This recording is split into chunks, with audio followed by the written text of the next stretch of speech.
Hello friends, I have started a series for UGC NET exam for the political science subject.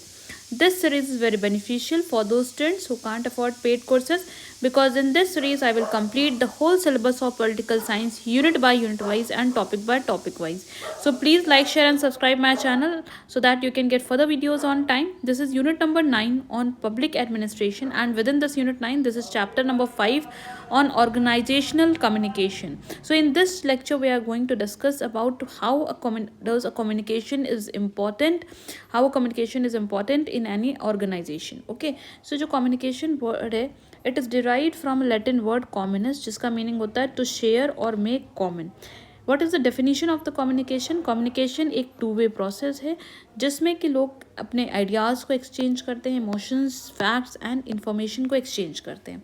And why is it important? So it is important for coordination among the employees of an organization, to motivate each other, and for effective management of the organization and to make a proper decision in a organization. तो ये जो 4 की points मैंने लिखे हैं, इसकी वजह से किसी भी ऑर्गेनाइजेशन में कम्युनिकेशन बहुत ही इंपॉर्टेंट है. प्रॉपर कोऑर्डिनेशन हो सके एम्प्लॉयज़ का, हायर अथॉरिटी का, लोअर अथॉरिटी, सबके बीच में प्रॉपर कोऑर्डिनेशन हो सके, एक दूसरे में को मोटिवेट कर सकें, इफेक्टिव मैनेजमेंट हो सके और प्रॉपर डिसीजन मेकिंग हो सके. अब देर आर वेरियस थिंकर्स जिन्होंने कम्युनिकेशन को अपने वे से डिस्क्राइब किया. तो टेरी, इन्होंने क्या बोला कि communication is the lubricant that keeps the management process flowing smoothly. Communication एक लुब्रिकेंट की तरह, जैसे कि किसी भी मशीन में, व्हीकल में हम लुब्रिकेंट को ऐड करते हैं ताकि वो प्रॉपर वे से फंक्शन कर सके, उसी तरह कम्युनिकेशन की भी उतनी ही इंपॉर्टेंस है. तो टेरी ने कम्युनिकेशन को इस वे में डिस्क्राइब किया कि कम्युनिकेशन एक लुब्रिकेंट की तरह है जो कि किसी भी ऑर्गेनाइजेशन के मैनेजमेंट प्रोसेस को बहुत ही स्मूथ बनाता है. अगर प्रॉपर कम्युनिकेशन है, इफेक्टिव कम्युनिकेशन है, तो किसी भी ऑर्गेनाइजेशन के मैनेजमेंट प्रोसेस को ये स्मूथ बनाएगा. फिर एल्बिन नाई, इन्होंने क्या बोला कि communication is the basic difficulty of the management. और मैनेजमेंट के सामने एक तरीके से उन्होंने इसको एज अ नेगेटिव बताया कि डिफ़िकल्टी होती है कि कम्युनिकेशन को सही तरीके से इफेक्टिव वे से मैनेज कर सके, क्योंकि कम्युनिकेशन को अगर हम एफिशिएंट कम्युनिकेशन, इफेक्टिव कम्युनिकेशन है तो ही प्रॉपर मैनेजमेंट किसी ऑर्गेनाइजेशन में हो सकता है. थियो हाइमन, इन्होंने क्या बोला कि effective communication is essential for managerial duties to succeed. जो मैनेजर्स जो है वो अगर चाहता है कि उसकी जो ड्यूटीज़ हैं उसको अच्छे से वो फुलफ़िल कर सके सब, सो इफेक्टिव कम्युनिकेशन का होना बहुत ही ज़रूरी है. ओके, सो आई होप आपको ये समझ में आया होगा कि कम्युनिकेशन क्या है. कम्युनिकेशन को वेरियस थिंकर्स ने किस तरीके से, अपने तरीके से उन्होंने डिफ़ाइन किया. Now we are going to discuss about the importance of communication. तो कम्युनिकेशन की क्या इंपॉर्टेंस है, या सिद्धांत हम कह लें, प्रिंसिपल्स क्या हैं कम्युनिकेशन के. सो it is a basis of management and administration. Management और एडमिनिस्ट्रेशन का बेसिस है. फिर दूसरी चीज़ कि ये क्या है कि ऑर्गेनाइजेशन में कोऑर्डिनेशन में हेल्प करता है, मोटिवेशन और इंटरेक्शन में हेल्प करता है. इवन पीटर ड्रकर ने इस चीज़ को अपने वे में डिस्क्राइब भी किया कि कैसे किसी ऑर्गेनाइजेशन में अगर प्रॉपर एफिशिएंट कम्युनिकेशन है, इफेक्टिव कम्युनिकेशन है, तो कैसे एक दूसरे के जो एम्प्लॉय होते हैं एक दूसरे से इंटरेक्ट करते हैं और एक दूसरे को मोटिवेट करते हैं. डिसीजन मेकिंग में भी कम्युनिकेशन का बहुत बड़ा रोल है. And maintaining the authority and discipline.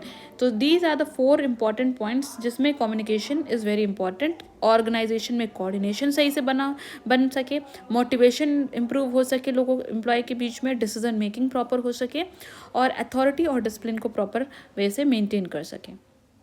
अब एक बहुत ही इंपॉर्टेंट नेम जो इस पर्टिकुलर टॉपिक के लिए आपको याद करना है, क्योंकि कम्युनिकेशन टॉपिक, ऑर्गेनाइजेशन में कम्युनिकेशन का जो इम्पोर्टेंस है, इस चीज़ को चेस्टर बर्नार्ड ने सबसे ज़्यादा फोकस किया और अपनी वेरियस थ्योरीज दी.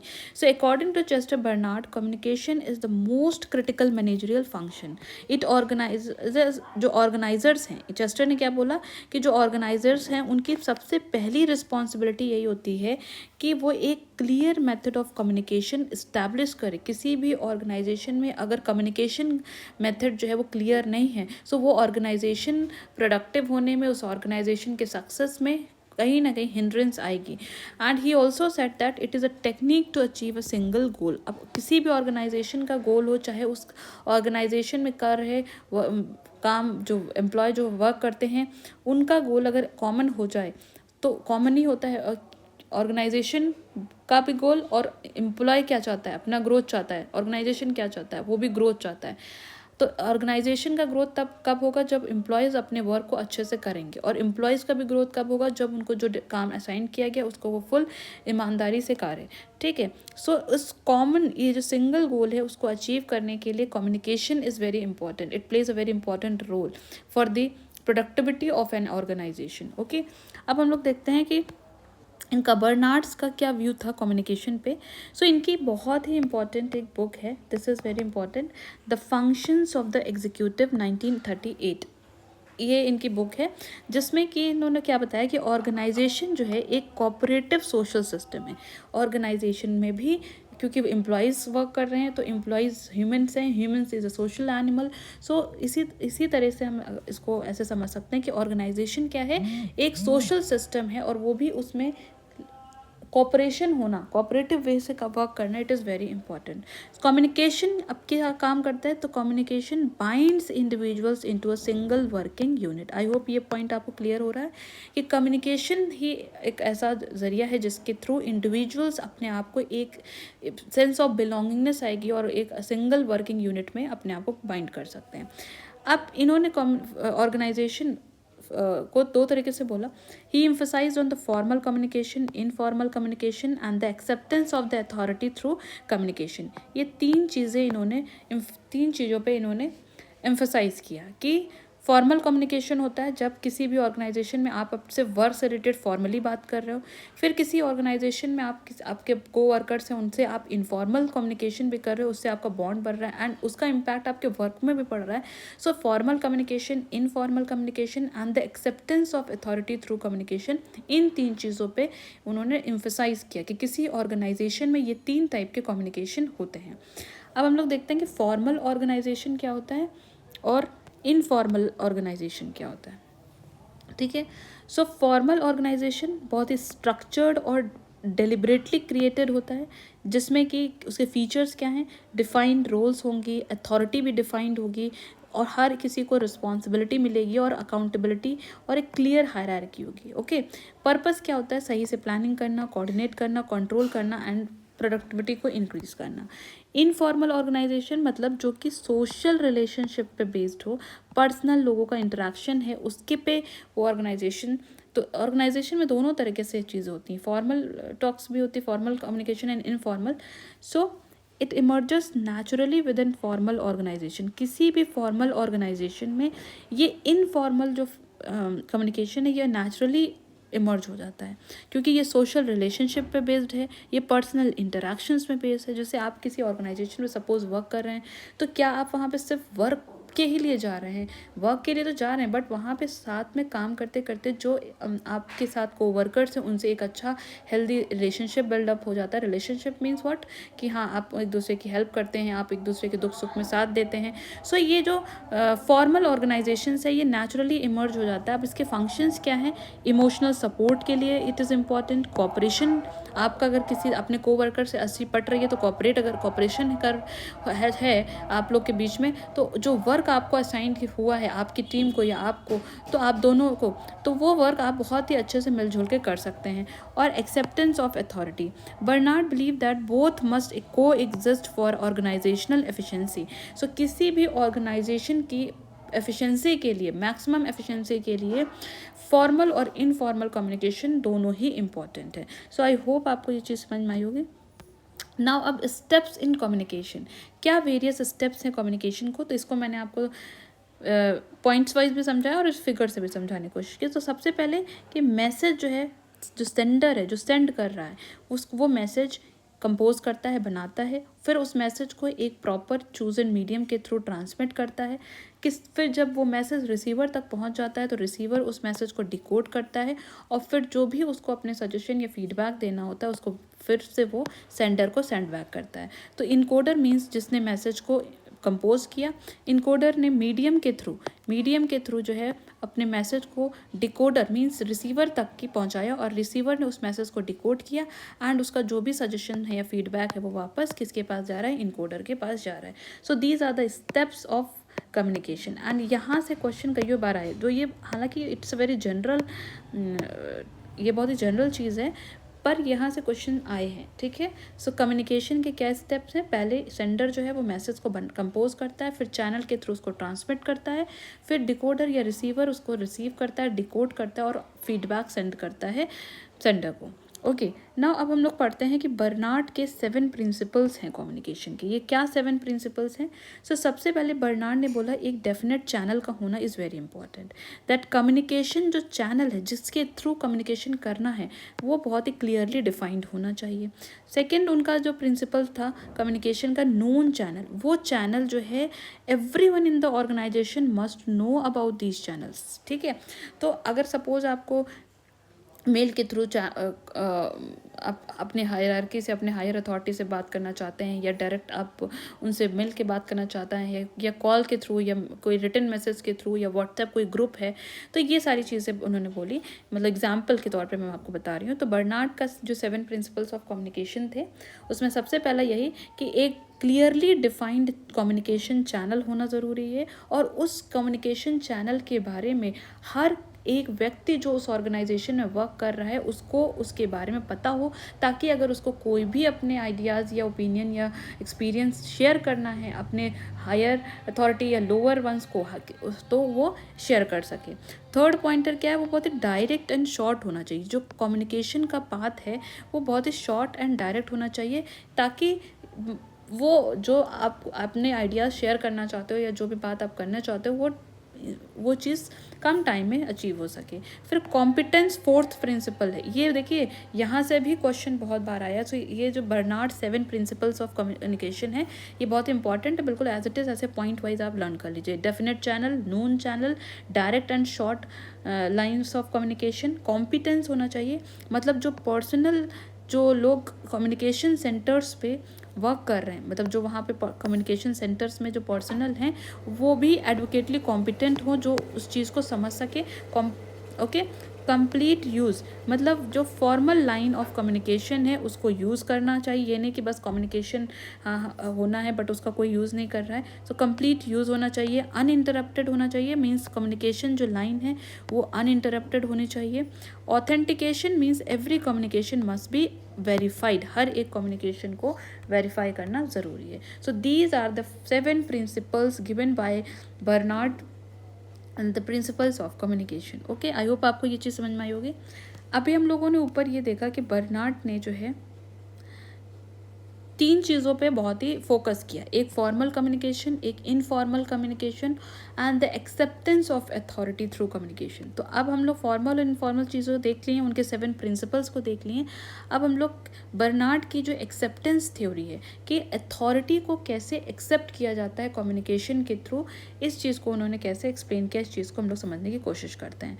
सो इनका जो इस थ्योरी का कोर आइडिया था वो ये कि authority does not come from position but from the acceptance of the by subordinates. इसका मतलब क्या हुआ कि बर्नार्ड का कहना ये था कि ये जो अथॉरिटी है, अथॉरिटी जो है वो आपको कौन सी पोस्ट मिली है इससे नहीं आती है। अथॉरिटी तब आपको मिलती है, लेजिटिमेसी तब आपको मिलती है जब आपके पास authority means what, legitimacy plus power. So आपकी वो जो सबऑर्डिनेट्स हैं जिनके ऊपर आपकी अथॉरिटी है, तो जो आपके अंडर में सबऑर्डिनेट्स हैं वो आपकी अथॉरिटी को अगर एक्सेप्ट कर रहे हैं तब आपको उसको हम बोलते हैं अथॉरिटी, ठीक है। So authority does not come from position, position से अथॉरिटी नहीं आती है but from the acceptance by the subordinates. Definition क्या है? Authority is the character of the communication by virtue of which it is accepted by the members of organisation. Okay, एक तरीके से उन्होंने अथॉरिटी को कम्युनिकेशन से लिंक किया कि जो भी ऑर्गेनाइजेशन के मेंबर्स हैं वो कम्युनिकेट करके अगर उस चीज़ को एक्सेप्ट कर रहे हैं तब से हम अथॉरिटी बोलेंगे। अब क्या 4 कंडीशंस हैं किसी भी ऑर्गेनाइजेशंस में जो सब ऑर्डिनेट्स हैं या एम्प्लॉयज़ हैं वो अथॉरिटी को कब एक्सेप्ट करेंगे, तो उसकी क्या 4 कंडीशंस हैं। तो जो सब ऑर्डिनेट्स हैं वो एक्सेप्ट करेंगे अथॉरिटी को कब? When he understand the communication को समझे, it is consistent with the organisational objective, जो भी ऑर्गेनाइजेशन की ऑब्जेक्टिव्स हैं उससे कंसिस्टेंट हो, पर्सनल इंटरेस्ट भी, जो सबऑर्डिनेट्स हैं उनके पर्सनल इंटरेस्ट से भी वो चीज़ अलाइन करनी चाहिए। And he is mentally and physically capable of complying. ठीक, अब यहाँ पे ही मीन्स अथॉरिटी की बात हो रही है, ठीक है। सो ये 4 कंडीशंस हैं कि जब आप जो सबऑर्डिनेट्स हैं वो अथॉरिटी को इन्हीं 4 कंडीशंस पे जो है एक्सेप्ट करते हैं। कि सबसे पहली बात तो जो अथॉरिटी है, जो उनके हायर बॉडी है जो रूल कर रही है उनके ऊपर या उनको जो कमांड्स प्रोवाइड दे रही है, तो वो अथॉरिटी जो है वो कम्युनिकेशन को समझे, कम्युनिकेट करे, प्लस वो अथॉरिटी मेंटली और फिजिकली दोनों तरीके से कैपेबल हो ताकि लोग उसको फॉलो कर सके, कंप्लाई कर सके उनकी बात को। दूसरा पॉइंट कि वो जो है ऑर्गेनाइजेशनल ऑब्जेक्टिव से कंसिस्टेंट हो, जो भी अथॉरिटी डिसीजन ले रही है वो उस ऑर्गेनाइजेशन के ऑब्जेक्टिव से कंसिस्टेंट हो, और साथ ही साथ जो वर्क सब ऑर्डिनेट्स हैं उनके personal interest, it is alliance with his personal interest. Okay, so इसका मतलब क्या हुआ, बर्नार्ड ने अथॉरिटी को क्या बताया कि अथॉरिटी जो है वो बॉटम टू टॉप फ्लो करती है, ना कि top to bottom. Bottom to top means what, कि अथॉरिटी को हम तभी मानेंगे कि अथॉरिटी है जब सबऑर्डिनेट्स उसको एक्सेप्ट करते हैं। तो इसीलिए अथॉरिटी कहाँ से फ्लो कर रही है, बॉटम से टॉप फ्लो कर रही है। Okay, subordinate to higher authority, not top to bottom. अब एक और कॉन्सेप्ट है इनका इसी एक्सेप्टेंस थ्योरी ऑफ अथॉरिटी में, जोन ऑफ इनडिफरेंस। तो ये जोन ऑफ इनडिफरेंस क्या है कि इनडिफरेंस मीन्स कि हाँ जिसमें सहमति हो, एक ऐसा जोन। ठीक, तो जहाँ पे जो हायर अथॉरिटी है और उनके अंडर में जो वर्क कर रहे हैं सबऑर्डिनेट्स हैं, उन लोगों के जो विचार हैं वो उनमें कोई डिफरेंस ना हो, उन दोनों में, उन लोगों में सहमति हो, उस एरिया को हम लोग क्या बोलते हैं, जोन ऑफ इनडिफरेंस। और उस जोन ऑफ इनडिफरेंस में लिए गए सारे क्वेश्चंस को या कमांड्स को सबऑर्डिनेट्स एम्प्लॉय फॉलो करते हैं बिना किसी क्वेश्चन के। ठीक है, so it is the range of orders that employees accept without questioning. Okay, I hope आपको ये जोन ऑफ इनडिफरेंस समझ में आया होगा। सो जोन ऑफ इनडिफरेंस क्या है, एक ऐसा रेंज ऑफ ऑर्डर्स है, मतलब ऐसे ऑर्डर्स जो एम्प्लॉय बिना किसी क्वेश्चन के, जो भी अगर उनके हायर अथॉरिटी जो भी ऑर्डर्स उनको देते हैं, एम्प्लॉयज़ उसको बिना किसी क्वेश्चन के एक्सेप्ट कर ले, उसको हम लोग क्या बोलते हैं, जोन ऑफ इनडिफरेंस। और इन जो जोन के आउटसाइड जो भी कमांड्स होते हैं उनको या तो एम्प्लॉय क्वेश्चन करेंगे या तो रिजेक्ट करेंगे। सपोज मान लीजिए कि एक ऑर्डर है कि भाई 8 आवर्स वर्क करना है इस ऑर्गेनाइजेशन के, ये किसी पर्टिकुलर ऑर्गेनाइजेशन का ये रूल है कि हर एक एम्प्लॉय को 8 आवर्स पर डे वर्क करना है। ठीक, सो अब इस चीज़ पे मान लीजिए बिना किसी क्वेश्चन के एम्प्लॉयज़ ने इस ऑर्गेनाइजेशन के रूल को और इस कमांड को फॉलो कर लिया।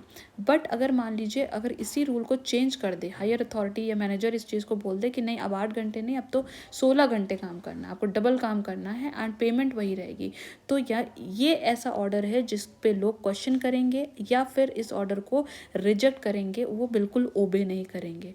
ठीक, so that is zone of indifference, जहाँ पे एम्प्लॉय एक्सेप्ट कर लें ऑर्डर्स को। And zone of difference is what, कि जहाँ पे एम्प्लॉय क्वेश्चन करे या अपने हायर अथॉरिटी के ऑर्डर्स को रिजेक्ट करे। ओके, आई होप आपको ये समझ में आएगा।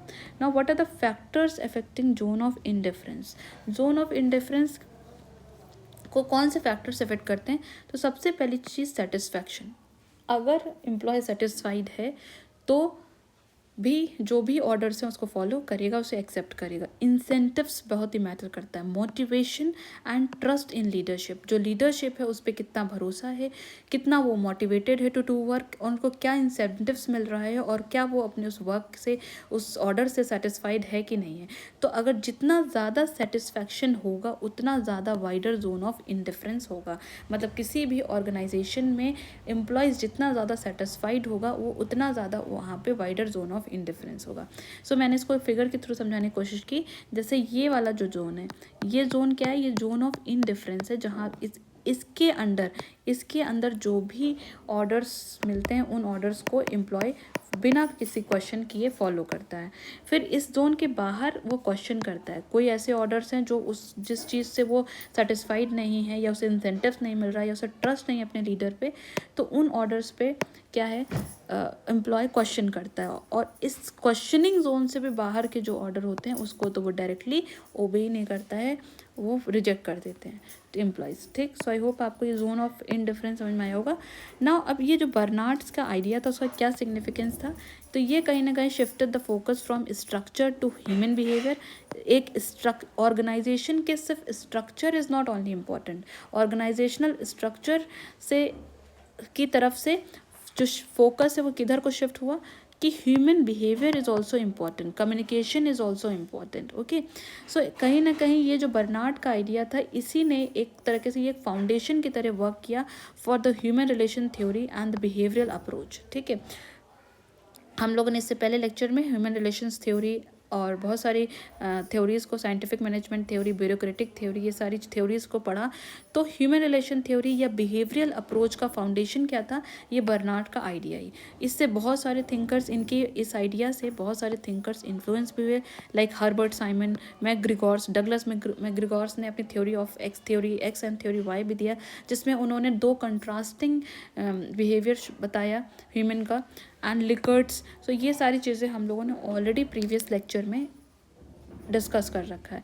सो आई होप आपको ये लेक्चर पसंद आया होगा, समझ में आया होगा। इस पर्टिकुलर लेक्चर में हम अगर समराइज़ करें तो बेसिकली किसी भी ऑर्गेनाइजेशन में कम्युनिकेशन का क्या इंपॉर्टेंस है, इस चीज़ पे ये हाईलाइट करता है ये लेक्चर। और इसमें चेस्टर बर्नार्ड ने जो कम्युनिकेशन पे उनका व्यूज़ था उस चीज़ को एक्सप्लेन किया।